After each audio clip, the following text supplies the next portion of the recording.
నీకు ఈశ్వరుడు ఎప్పుడు ఏమిచ్చాడో దానికి తృప్తి పడు. ఆ తృప్తికి కారణం ఉండక్కర్లేదు. ఆకలి సరిగ్గా లేదని 1000 రూపాయల మందులు వేసుకుని ఏడుస్తున్న వాళ్ళు కోట్ల మంది ఉన్నారు. వేల పట్టున ఆకలేస్తోంది, సంతోషించు. దాహం వేస్తే మంచినీళ్లు లోపలికి వెళ్ళక మధ్యలో కన్నం పెట్టి గొట్టం పెడితే ముక్కులోంచి పోసుకుంటున్న వాళ్ళు ఉన్నారు. గుటుక్కు నీళ్లు తాగితే లోపలికి ఎడుతున్నాయి, సంతోషించు. రాత్రి తిని పడుకుంటే పొద్దుడికి కడుపులో పోట్లు వచ్చి జీర్ణం అవక ఏడుస్తున్న వాళ్ళు 1,00,000 మంది ఉన్నారు.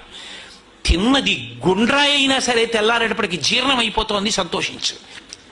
పడుకుంటే నిద్ర పట్టక చారుడు మాత్రలు వేసుకో పడుకుంటున్న వాళ్ళు ఉన్నారు. తలగడా మీద చెయ్యెట్టుకుని ఇలా పడుకుంటే నిద్ర పడుతోంది.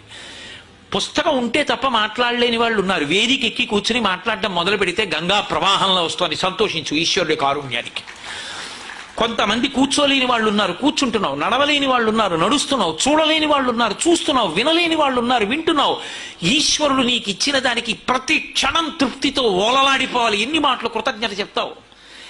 అది మానేసి ఎప్పుడు ఏదో పోయిందాన్ని తలుచుకుని ఏడవడం కాదు, వచ్చేదాన్ని ఊహించుకుని అలా జరిగితే బాగుండని కనుబొమలు ఎగరేయడం కాదు. ఇప్పుడు ఇక్కడ నీకు ఈశ్వరుడు వర్తమానంలో ఏమిచ్చాడో దానితో తృప్తిగా ఉండడం అలవాటైతే వాణ్ణి మించిన భాగ్యవంతుడు లేడు. అదే ధర్మం.